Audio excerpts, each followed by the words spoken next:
Nous allons devoir ouvrir notre cœur à cette personne. Et si ce cœur n'est pas prêt à être dans cette relation, nous allons nous faire du mal. Et puis tu as un cœur tellement dur. Une relation, un mariage, ça se prépare bien avant que la saison ne soit favorable à ça. Le Saint-Esprit va réprimander cette personne. Le Saint-Esprit va taper cette personne pour lui dire « Hey, tu as fait du mal à la fille. Tu as fait du mal au gars. Va demander pardon. » Donc, il faut vraiment que vous priez pour cette personne. Quelqu'un qui est véritable. On n'a pas dit des gens qui sont fous. Bonjour à toutes, bonjour à tous. J'espère que vous allez bien. Et bienvenue encore une fois à un nouvel épisode de Purpose Talk. Alors aujourd'hui, nous continuons avec notre thème, notre grand thème, le chrétien et le célibat. Et nous avons commencé avec le plan spirituel. Et en parlant du plan spirituel, nous avons déjà abordé 6 points.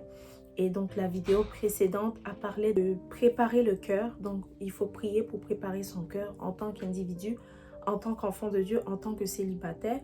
Il faut aussi prier pour la future relation, donc proclamer des paroles de foi, décréter des paroles de bénédiction sur cette future relation. Et enfin, nous avons parlé de prier pour la future personne. Donc en priant pour cette future personne-là, on prie pour son cœur aussi. Et on prie afin que cette personne soit le confident ou la confidente du Saint-Esprit pour que toute chose se passe facilement dans la relation. Alors, aujourd'hui, nous allons terminer en ce qui concerne la préparation dans le célibat au plan spirituel. Et donc, nous allons tout de suite aborder le prochain point.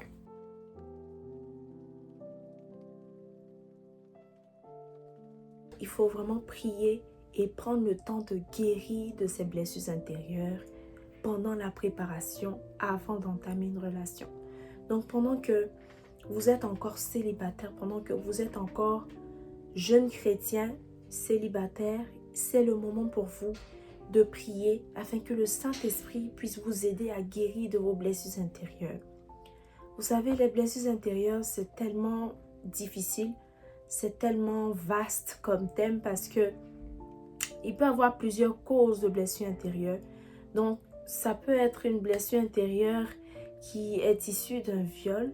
Donc, peut-être que tu me regardes, tu as déjà été violée. Et c'est une blessure intérieure qui est tout au fond de toi. Et c'est difficile pour toi de t'en sortir. C'est difficile pour toi de ne pas y penser. C'est difficile pour toi de guérir de cette blessure parce que tu n'as pas encore pardonné à cette personne, que tu la connaisses ou pas. Parce que tu n'as pas encore décidé de laisser aller. C'est vrai que ce sont des choses qui arrivent, qui sont très difficiles à oublier, qui sont très difficiles à digérer, qui sont difficiles même à pardonner.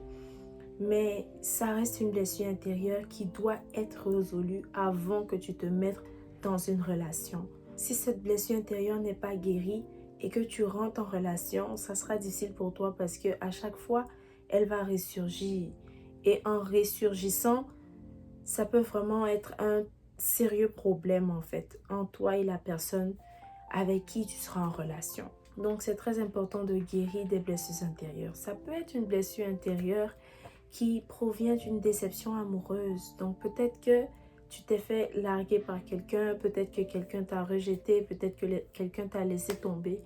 Et c'est une blessure intérieure qui est venue se forger donc tout au fond de toi. Et c'est vraiment difficile de laisser aller, c'est vraiment difficile de pardonner.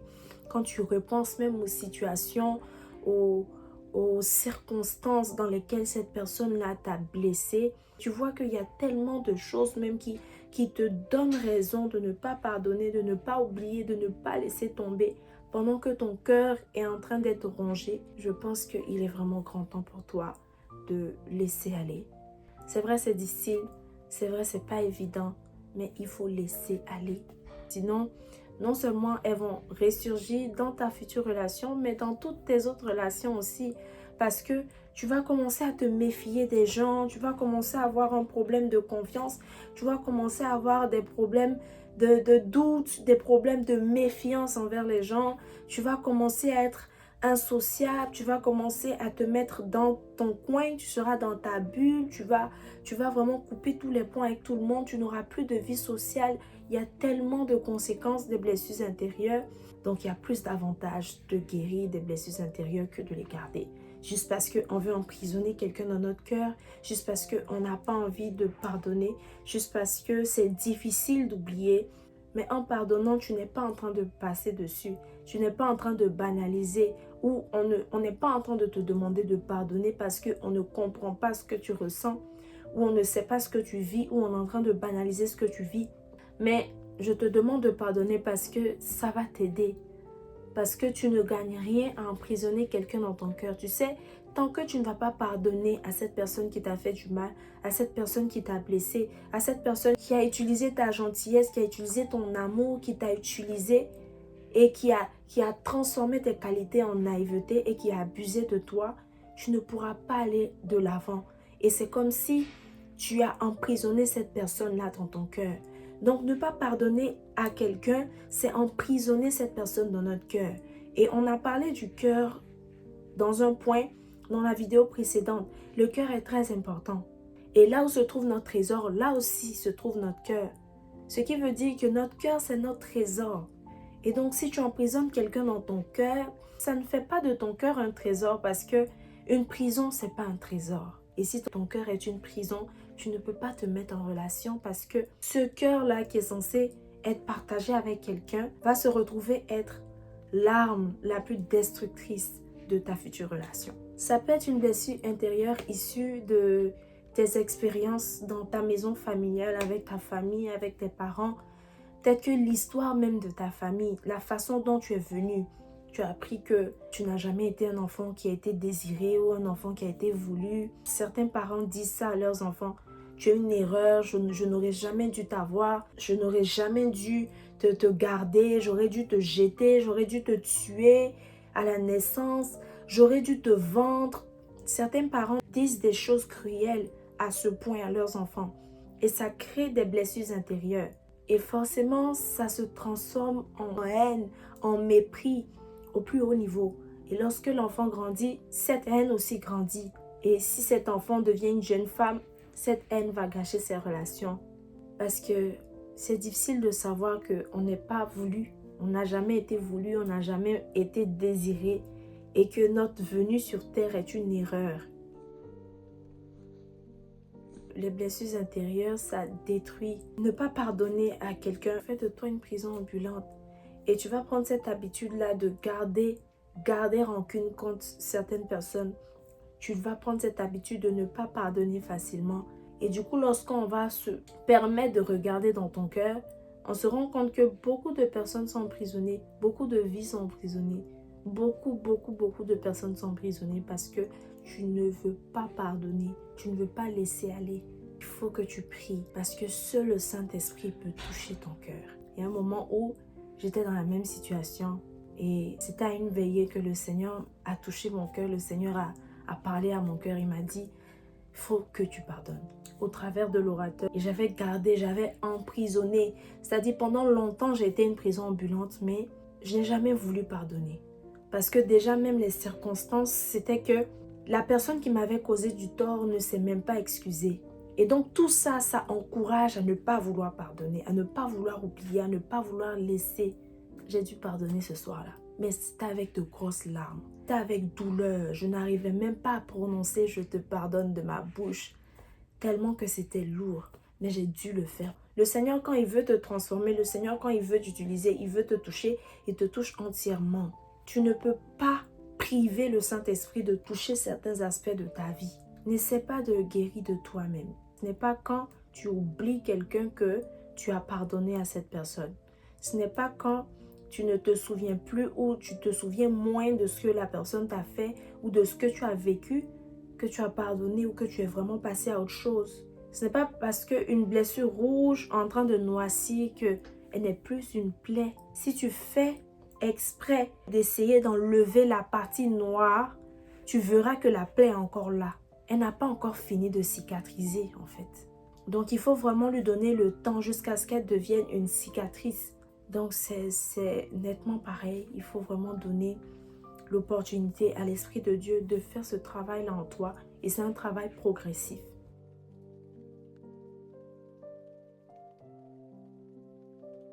Quitter l'impudicité, la fornication, la masturbation, les péchés de la chair, les péchés du sexe. Il y a le phénomène de sex friends. Les gens maintenant, ils se mettent avec des gens, ils couchent avec des gens juste parce que, voilà quoi, c'est mon centre d'intérêt. Les amis, il y a des choses, ça ne fonctionnera pas. Pourquoi c'est une façon, pourquoi c'est un point qui se retrouve dans le plan spirituel? Parce que les péchés de la chair te relient à la personne avec laquelle tu commets ces péchés. Donc, si tu as des rapports sexuels fréquents avec ton sex friend, ta sex friend, tu es lié, tu es connecté à cette personne spirituellement. Et vous partagez des choses, des esprits, des malédictions, etc. Vous partagez des choses, vous communiquez des choses. C'est un lien indéniable. Le sexe, les rapports et tout ça. Donc, écoutez, si vous voulez rentrer dans une relation qui va vous mener au mariage en tant que chrétien, une relation saine, une relation que Dieu approuve, il faudrait que vous quittez dans ce genre de choses, vous vous repentez sincèrement et le Seigneur pourra vous mener à cette relation qu'il veut pour vous. Et le Seigneur pourra vous nettoyer, le Seigneur pourra vous purifier, le Seigneur pourra faire de vous quelqu'un de nouveau, afin que vous puissiez rencontrer cette bonne personne destinée pour vous et que votre relation fonctionne bien. C'est vraiment très important. La masturbation, les péchés du sexe, l'impudicité, la fornication, vous regardez des films X exprès. C'est-à-dire que c'est des films, c'est juste dédié au sexe, la pornographie. Les amis, il faut arrêter. C'est vrai que la chair est faible, mais lorsque tu sais que ce que tu es en train de faire n'est pas bien, il faut arrêter. Si tu ne peux pas arrêter, tu peux aller voir ton responsable spirituel, tu peux aller voir tes pasteurs, tu peux aller voir tes parents spirituels pour t'aider. Si tu as des frères et sœurs spirituels avec qui tu pries, va les voir et obtiens de l'aide parce que tu as besoin d'aide. Parce que au fur et à mesure que tu vas continuer dans ces péchés-là, le diable va te convaincre que ce ne sont plus des péchés. Et tu vas rester dedans et un matin, tu vas te retrouver à être un professionnel en la matière. C'est-à-dire, ça ne te dérange même plus, tellement que le Saint-Esprit n'est plus là. Donc, du coup, tu n'as plus cette culpabilité-là d'être en train de faire quelque chose qui est mauvais ou qui ne plaît pas à Dieu ou quelque chose qui pourrait attrister le Saint-Esprit. Parce que le diable a fini par te convaincre que ce que tu fais est bien, ce que tu fais est scientifique, c'est recommandé par les médecins. Et les mensonges commencent à devenir des vérités pour toi lorsque tu prends plaisir dans ce que tu fais. Si tu veux avoir une relation saine, si tu veux avoir un mariage dans le futur qui est sain, si tu veux avoir des enfants qui marchent selon la volonté de Dieu, il faudrait que tu payes le prix maintenant. Parce que la preuve en est que ce sont des péchés, tu finis de les faire, 2 minutes, 5 minutes, tu n'as plus l'envie, tu commences à ressentir le dégoût. Tu te demandes mais pourquoi j'ai fait. Je donne un exemple, c'est comme par exemple, quand tu sais que tu jeûnes mais à un moment tu ressens la pression de manger. Moi ça m'arrivait beaucoup parce que je suis quelqu'un, j'aime beaucoup manger. Donc, au moment où je décide de couper mon jeûne, souvent je décidais de couper avant même l'heure. Donc quand je décidais de couper, je coupe le jeûne. Je mange 1 fois, 2 fois, 3 fois. Je vois que ça ne servait à rien même de manger. Je suis déjà rassasiée. Mais c'était mieux, je continue. Il restait juste 4 heures, il restait juste 2 heures. Bon, c'était mieux que je continue. Et c'est toujours comme ça. Les gens qui donnent leur témoignage par rapport au péché du sexe, par rapport à ça, ils disent tout le temps que c'est pas quelque chose qui dure. Ils vont aller faire juste 5 minutes, 10 minutes. Et puis quand ils finissent, ils se sentent sales. Genre pour un truc qui te pressait tellement, tu t'en vas faire juste quelques minutes et puis tu es déjà dégoûté. Mais ça ne sert à rien de le faire en fait. Parce qu'après tu te sens tellement coupable, après tu t'en veux, tu te sens sale. Ça encore, c'est là quand tu as toujours le Saint-Esprit. Mais quand tu commences à prendre plaisir, il n'y a plus cette culpabilité-là. Il n'y a plus ce sentiment d'être sale là. Au contraire, tu te plais dedans et tu as envie de recommencer à chaque 10 minutes. S'il vous plaît. Si vous êtes dans ces péchés-là, n'ayez pas honte de revenir vers le Seigneur. On n'est jamais trop sale pour revenir vers Dieu. Ce sont des choses, ça ne marche pas. ça ne marchera pas. Très franchement, ça ne marchera pas. Si vous voulez quelqu'un qui marche selon le Seigneur, qui est un confident du Saint-Esprit, vous devez vous-même mener une vie de sanctification. Ça, c'est un point dont on a parlé dans la toute première vidéo de cette série. Restez ferme dans votre décision de mener cette vie de sanctification et de vous maintenir pur jusqu'au moment où ça sera l'opportunité pour vous de faire ce que vous devez faire dans les conditions favorables. Sur ce point, le plan spirituel prend fin. Donc, la préparation au plan spirituel concernait ces points-là. Ainsi prend fin la vidéo, ainsi prend fin le plan spirituel. Donc, à partir de la semaine prochaine, nous allons commencer avec les 2 autres plans. Et donc, nous allons continuer dans cette progression-là jusqu'à terminer la série. Alors, je vous invite à liker la vidéo, à commenter, à me dire ce que vous en pensez. N'hésitez pas aussi, si vous avez besoin de parler en privé, de me contacter par le mail.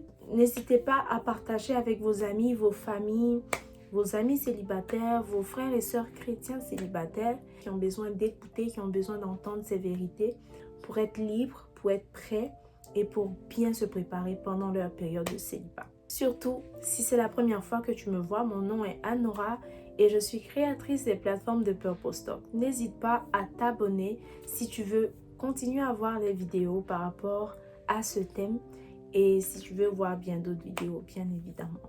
On se dit à la semaine prochaine pour un autre épisode de The Purpose Talk. Que Dieu vous bénisse.